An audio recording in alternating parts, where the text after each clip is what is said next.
कि यदि कोई रेखा एक त्रिभुज ABC की भुजाओं, तो सबसे पहला काम आप यही कीजिए कि त्रिभुज बनाइए। यहाँ पे त्रिभुज बनाइए। त्रिभुज कौन सा? ABC। कौन सा त्रिभुज? ABC।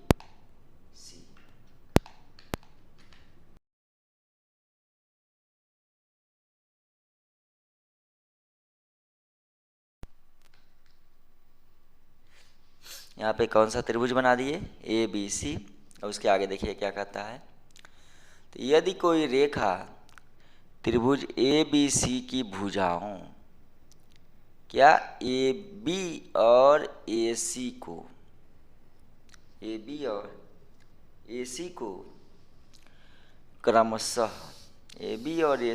क्रमशः D और E पर प्रतिच्छेद करे। इसका मतलब क्या कि AB पर जो रेखा प्रतिच्छेद कर रही है उसका नाम आपका D है, और AC को जो प्रतिच्छेद कर रही है उसका नाम है E।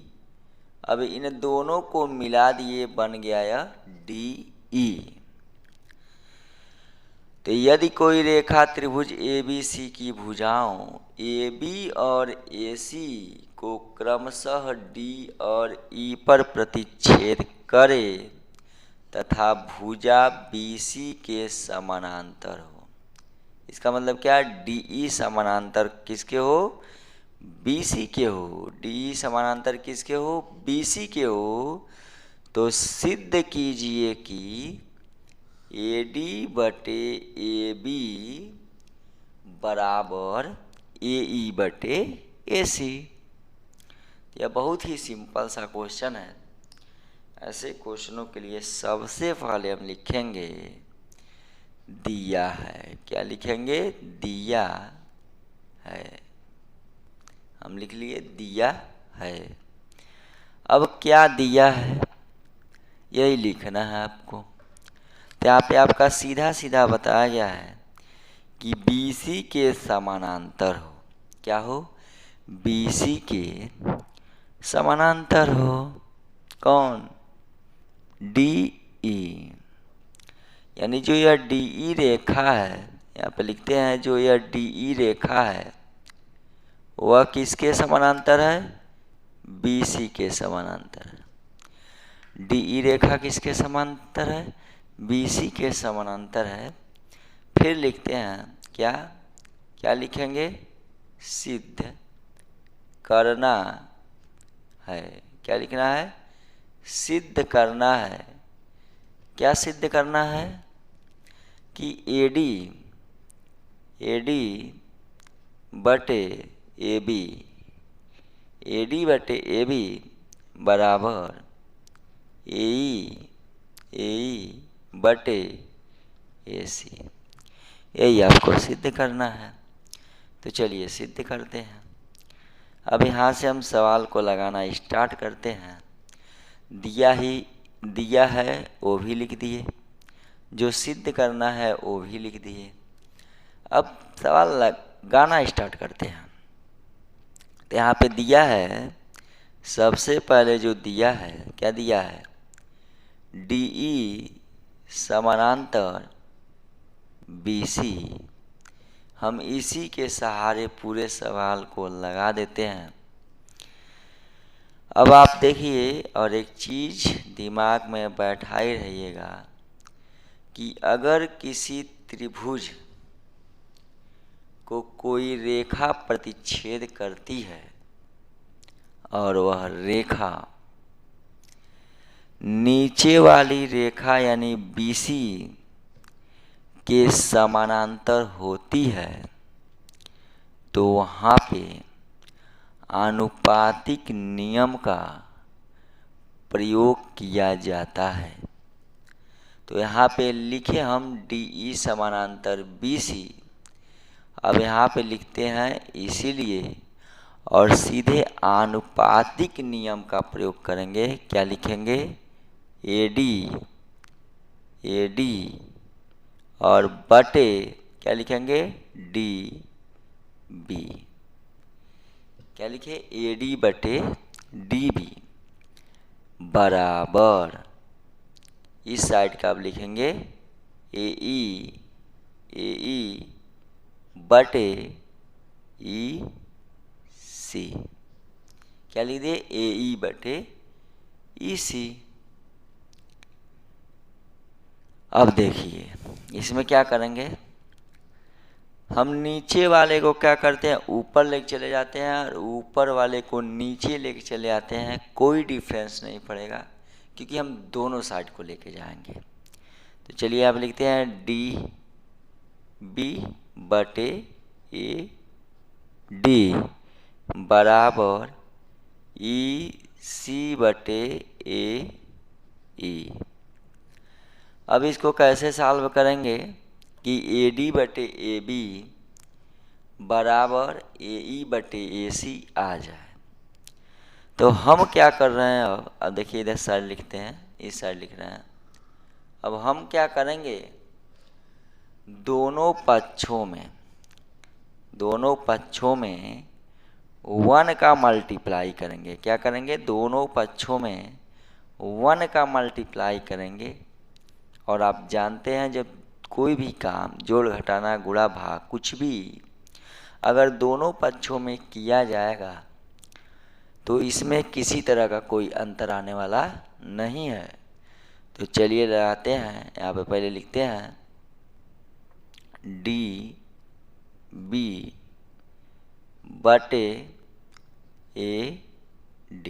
क्या लिख दिए? DB बटे AD DB बटे AD प्लस 1 इक्वल EC बटे AE। क्या लिख दिए? EC बटे AE और प्लस 1। अब इसको हम कर देंगे सॉल्व। तो ये तो हो गया आपका फ्रैक्शन का जोड़। तो फ्रैक्शन का जोड़ तो आप जानते होंगे। यहाँ देखिए यह नीचे वाला हर है, यहाँ पे हर नहीं है। तो जिसका हर नहीं होता वहाँ पे उसका हर क्या होता है? 1 होता है। और दोनों साइडों में जब हर बराबर ही नहीं है तो हर बराबर करने के लिए नीचे वाले का यानी AD का और 1 का क्या निकाल देंगे? LCM। तो AD और 1 का LCM कितना होगा? AD ही होगा। कितना होगा? AD होगा। उसी तरीके से AE और 1 का LCM कितना होगा? AE होगा। अब सिंपल तरीके से जैसे हम परिमेय संख्याओं के जोड़ को करते हैं ठीक वैसे ही करेंगे, यानी फ्रैक्शन के जोड़ को जिस तरीके से किया जाता है ठीक वैसे ही इसको सॉल्व कर देंगे। तो यहाँ पे है AD और यहाँ पर है AD। तो AD से जब AD में भाग देंगे तो आपका आ जाएगा 1 और ऊपर वाले का मल्टीप्लाई यानी अंश का मल्टीप्लाई कर दिया जाता है। तो यह हो गया आपका D और यह हो गया आपका B और यहाँ पे बीच में प्लस का सिंबल। और 1 से जब AD में जब 1 से AD में भाग देंगे तो आपका आ जाएगा AD। क्या आ जाएगा? AD और यहाँ पे मल्टीप्लाई करेंगे 1 का। यही काम इस साइड भी करेंगे। तो AE से A में जब भाग देंगे तो आपका आएगा 1 और मल्टीप्लाई क्या हो जाएगा आपका? EC हो जाएगा और प्लस 1 से जब AE में डिवाइड करेंगे भाग देंगे तो क्या हो जाएगा? AE हो जाएगा आपका और मल्टीप्लाई हो जाएगा कितना? 1। इसी को अब सॉल्व कर देंगे तो DB में जब 1 का मल्टीप्लाई करेंगे तो हो जाएगा आपका DB और यहाँ पे हो जाएगा आपका प्लस AD में जब 1 का मल्टीप्लाई करेंगे तो हो जाएगा आपका AD और यह बटे क्या हो गया? AD हो गया। यह बटे क्या हो गया? AD हो गया। उसी तरीके से बराबर करेंगे यानी इक्वल करेंगे और इस साइड का भी लिखेंगे।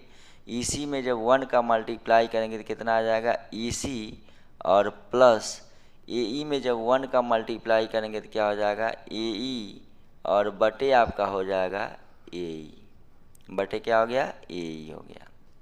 अब देखिए क्या करते हैं, ऊपर दिया है डी बी, क्या दिया है, डी बी, यहाँ पे चिन्ह लगाते हैं हम, डी और बी, क्या दिया है, डी बी, यह वाली आपकी रेखा है डी बी, यहाँ देखिए ध्यान से, डी बी सिंबल लगा दिया हम, डी बी और बीच में प्लस दिया ए डी। तो डी बी और ए डी जब जुट जाएगा तो यह पूरा एक लाइन बना देगा, यह पूरा एक लाइन बनाएगा और इसका नाम होगा क्या, ए बी। यानी हम इसके जगह पे अब क्या लिख देते हैं, ए बी और बटे कर देंगे, क्या कर देंगे, बटे कर देंगे, बटे को बटे के जैसा रहने देंगे और नीचे वाले में कोई छेड़छाड़ नहीं करेंगे, लिख देंगे यहाँ पे ए डी और बराबर वही काम यहाँ पे करेंगे, ई सी कहाँ है, ई सी देखिए आपका यहाँ पे ई सी है, ई सी और प्लस ए ई, तो प्लस ए ई अगर इन दोनों रेखाओं को आप जोड़ते हैं, यहाँ पे इन दोनों रेखाओं को जब अगर आप जोड़ते हैं तो जोड़ने के बाद आपको क्या मिल जाएगा, ए सी और बटे क्या होगा, ए ई हो जाएगा, क्या हो जाएगा, ए ई हो जाएगा। अब चलिए इस चीज़ को इस साइड अब देखते हैं, यहाँ पे आपका फाइनली आया क्या, ए बी बटे ए डी बटे ए डी बराबर ए सी बटे ए ई। अब हम देख लेते हैं कि हमको प्रूफ क्या करना है। तो यहाँ आप देखिए ए बी यहाँ पे नीचे है और यहाँ पे क्या है, ऊपर है, ए सी यहाँ पे नीचे है, यहाँ पे ऊपर है। तो हम इसमें अब कुछ नहीं करेंगे, जैसे यहाँ पे चेंज किए थे शुरुआत में, जब यहाँ पर भी नीचे वाले को ऊपर और ऊपर वाले को नीचे ला देंगे तो किसी भी तरह का कोई मान में परिवर्तन नहीं होगा, क्योंकि बीच में इक्वल टू का सिंबल लगा है। तो दोनों साइडों को हम क्या कर दे रहे हैं, पलट दे रहे हैं, यहाँ पे लिख देते हैं, इसीलिए ए डी और बटे क्या लिख देते हैं, ए बी, यानी नीचे वाले को ऊपर कर दिए, ऊपर वाले को नीचे कर दिए, बराबर ए ई बटे क्या हो गया, ए सी। इस तरीके से आपका यह क्वेश्चन क्या हो गया, प्रूफ हो गया। और यहाँ पे लिखते हैं इट्स प्रूफ्ड या इति सिद्धम, क्या लिखते हैं, इति सिद्धम। अब चलिए अगले क्वेश्चन की तरफ चलते हैं। हमारा अगला क्वेश्चन है कि ए बी सी डी एक समलंब है, क्या है, ए बी सी डी एक समलंब है। तो सबसे पहला काम ए बी सी डी एक समलंब बनाइए। चलिए बनाते हैं ए बी सी डी समलंब। यह हो गया आपका ए बी सी डी समलंब। यहाँ पे A B C D, A B C D एक समलंब है। तो समलंब में दो भुजाएं आपस में समानांतर होती हैं और दो भुजाएं आपस में असमानांतर होती हैं। तो इसमें दिया है ए बी समानांतर डी सी। तो यहाँ पे हम लिखना भी स्टार्ट करते हैं। तो सबसे पहले क्या लिखेंगे, दिया है, क्या है, दिया है, क्या दिया है, ए बी समानांतर डी सी दिया है, इतना लिख दिए। फिर आगे पढ़ते हैं, असमांतर भुजाओं ए डी और बी सी। असमांतर भुजा कौन सी है इसमें, ए डी और बी सी पर क्रमशः बिंदु ई, यानी ए डी को क्रमशः बिंदु कौन, ए डी पर कौन बिंदु ई, और बी सी को कौन सा बिंदु एफ, इस प्रकार स्थित है कि ई एफ भुजा, यानी ई एफ, यानी ई को एफ से अब मिला दीजिए, ई एफ भुजा ए बी के समानांतर है। ई एफ भुजा किसके समानांतर है, ए बी के समानांतर है। तो यहाँ पे एक और चीज़ मिल गया कि जो ई एफ है वह किसके समानांतर है, ए बी के समानांतर है। चलिए दो चीज़ मिल गया, ए बी समानांतर डी सी और ई एफ समानांतर ए बी, यह क्वेश्चन में ही दिया था। इसके बाद से हम क्या लिखेंगे, सिद्ध करना है। क्या लिखते हैं, सिद्ध करना है। तो सिद्ध करना है, ए बी आपके कहाँ पे मिलेगा, पेपर में ही मिलेगा आपको, क्वेश्चन में ही मिलेगा। तो क्या आपको सिद्ध करना है, तो ए ई बटे ई डी बराबर बी एफ बटे एफ सी। ए ई बटे ई डी बराबर बी एफ बटे एफ सी। तो सबसे पहले इसको ढूंढ लेते हैं, कहाँ पे है ए ई, कहाँ पे है, यहाँ पे है ए ई बटे कौन सा होगा ई डी। तो ए ई बटे ई डी और इस साइड का क्या है बी एफ बटे एफ सी। यानी इसका मतलब तो यह समानुपातिक प्रमेय है, अनुपातिक प्रमेय के हिसाब से लग सकता है। कैसे? अगर यहाँ पे हम एक रचना डाल दें बीच में, यहाँ पे रचना डाल दें, यानी ये को सी से मिला दें और यह मान लें कि यह ओ पे काटती है। तो चलिए यहाँ पे रचना लिखते हैं। रचना क्या लिखते हैं कि बिंदु ए को सी से मिलाया जो बिंदु ओ पर काटती है। किस पे काटती है? ओ पर काटती है। अब चलिए आगे सवाल लगाना स्टार्ट कर देते हैं। लिखते हैं त्रिभुज ए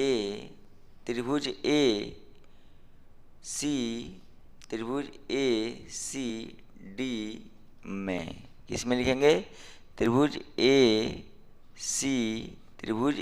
सी डी में क्या लिखेंगे? ई ओ समानांतर डी सी, क्योंकि ई एफ समानांतर है डी सी के। तो जब आपका ईओ जब आपका समानांतर हो जाएगा डीसी के त्रिभुज किस में? एसीडी में, तो यहाँ पे आनुपातिक प्रमेय लगाएंगे, यानी ए ई बटे ई डी। क्या लिखेंगे? ए ई बटे ई डी बराबर इस साइड का ए ओ बटे ओ सी, और यह लिख देंगे पहला समीकरण नंबर 1। अब इसी तरीके से इस साइड का कर लेंगे, लिखेंगे त्रिभुज ए बी सी में। क्या लिखेंगे? त्रिभुज ए बी सी में क्या लिखेंगे? त्रिभुज ए बी सी में क्या लिखेंगे? ओ एफ समानांतर ए बी। क्या लिखेंगे? ओ एफ समानांतर ए बी। रीजन क्या देंगे कि ई एफ समानांतर है किसके? ए बी के। ई एफ समानांतर है ए बी के। अब यहाँ पर भी आनुपातिक प्रमेय लगा देंगे। कैसे लगाएंगे? अगर यह देखिए यह त्रिभुज पूरा बन रहा है, यह त्रिभुज बन रहा है और बीच वाली लाइन आपकी नीचे वाली लाइन से क्या कर गई? समानांतर हो गई। तो वहाँ पे आनुपातिक प्रमेय का नियम लगता है। तो यहाँ पे हो जाएगा आपका ए ओ बटे ओ सी बराबर बी एफ बटे एफ सी। यह हो गया समीकरण नंबर आपका सेकेंड। क्या हो गया? समीकरण नंबर सेकेंड। अब यहाँ पे लिखेंगे समीकरण 1 तथा समीकरण 2 से। समीकरण 1 तथा समीकरण 2 से दोनों समीकरणों को एक साथ लिख लीजिए। क्या लिखेंगे? ए ई बटे ई डी, ए ई बटे ई डी बराबर ए ओ बटे ओ सी बराबर, या बीच वाला बराबर बड़ा करते हैं, बराबर।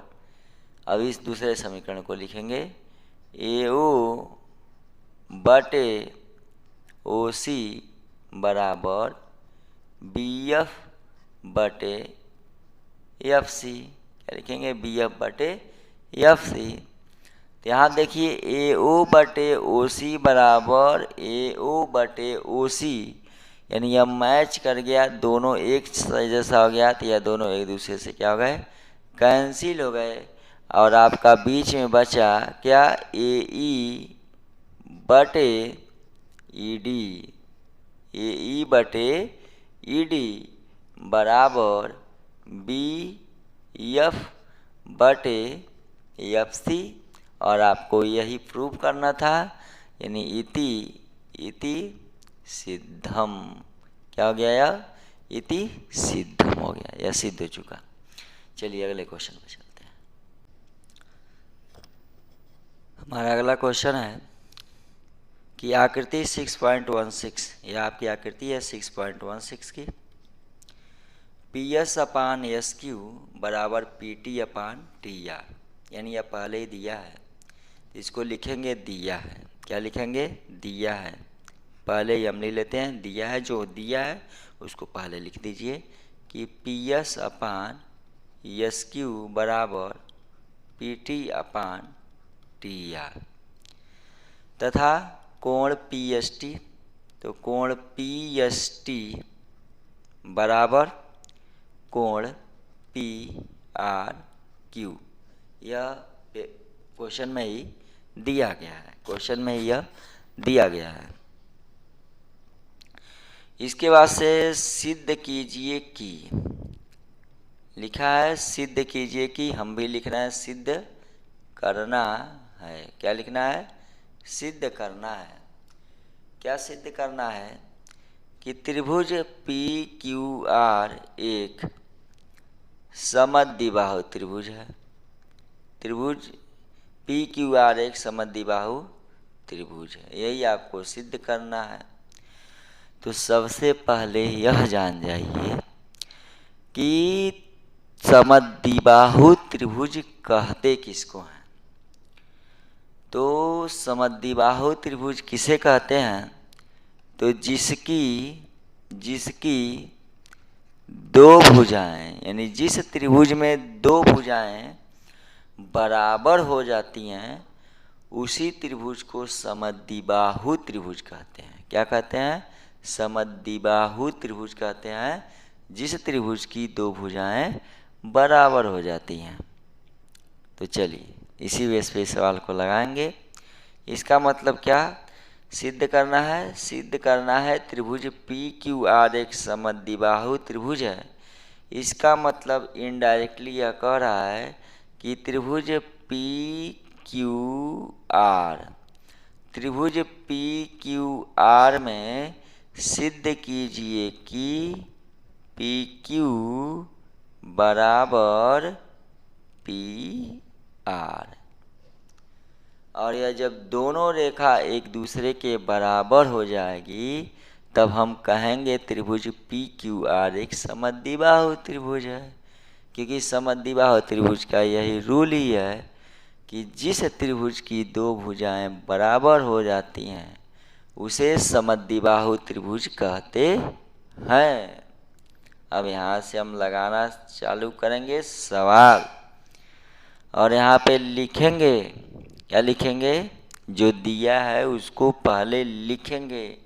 आप देखिए एक चीज़ दिया है, क्या दिया है, पी एस बटे एस क्यू बराबर पी टी बटे टी आर।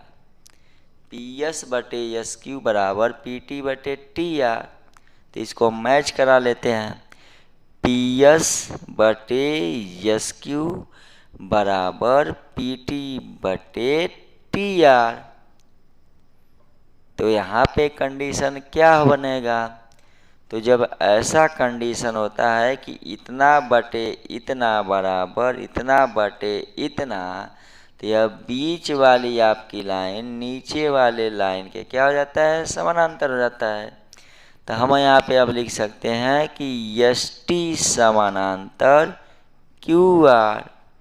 क्या लिख देंगे, एस टी समानांतर क्यू आर। और जैसे ही यह समानांतर लाइन बनेगी वैसे ही यह वाला कोण इस कोण के बराबर हो जाएगा। इस कोण के क्या हो जाएगा, बराबर हो जाएगा, यानी कोण पी एस टी, ध्यान दीजिएगा, कोण पी एस टी, ध्यान दीजिए कहाँ से पढ़ना है, कोण पी एस टी बराबर अब किसके हो जाएगा, कोण पी क्यू आर के, किसके हो जाएगा, पी क्यू आर के, कोण पी क्यू आर के यह बराबर हो जाएगा, क्यों हो जाएगा, क्योंकि यह संगत कोण है। क्या है, संगत कोण है। अब आगे इधर देखिएगा, यह हो गया आपका संगत कोण, और यह संगत कोण हो गया, इसको हम कह देते हैं, यह समीकरण नंबर 1 है। दूसरा देखिए, यहीं पे एक चीज दिया है, कोण पी एस टी, कोण पी एस टी बराबर किसके है, तो कोण P Q P R Q के बराबर है। यह आपका हो गया तब इक्वेशन नंबर 2, क्योंकि यह दिया है, यहाँ पे लिख देते हैं दिया है, क्या है, दिया है। अब फिर लिखते हैं समीकरण 1 तथा 2 से, समीकरण 1 तथा 2 से सीधे सिंपल सा समीकरण 1 और समीकरण 2 लाइन से लिख लो। तो यहाँ पे लिखो कोण पी, यह वाला लिख रहे हैं हम यहाँ से, समीकरण 1, कोण पी एस टी बराबर कोण पी क्यू आर बराबर कोण, अब ये वाला कोण पी एस टी बराबर कोण पी कोण पी आर क्यू, क्या लिख दिए, कोण पी आर क्यू लिख दिए। अब इसमें देखिए कॉमन कौन है, ये देखिए कोण पी एस टी, इन दोनों को क्या कर दिए, कैंसिल कर दिए, और यहाँ पर लिख दिए कोण पी क्यू आर, कोण पी क्यू आर बराबर कोण पी आर क्यू, अब यह वाला कोण इस कोण के बराबर हो गया, यह वाला कोण इस कोण के बराबर हो गया, तो इस Q के सामने वाली रेखा का नाम है पी आर, और इस R के सामने वाली रेखा का नाम है क्यू पी, चाहे पी क्यू।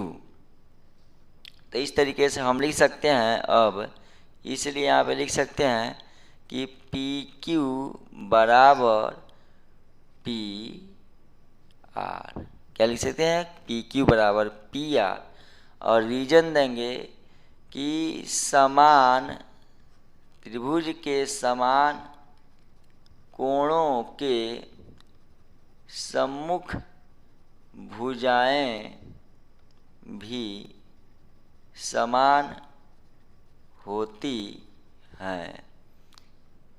होती हैं, और जहाँ भी किसी त्रिभुज में दो भुजाएं आपस में बराबर होंगी, वहाँ त्रिभुज कैसा त्रिभुज होगा, समद्विबाहु त्रिभुज होगा।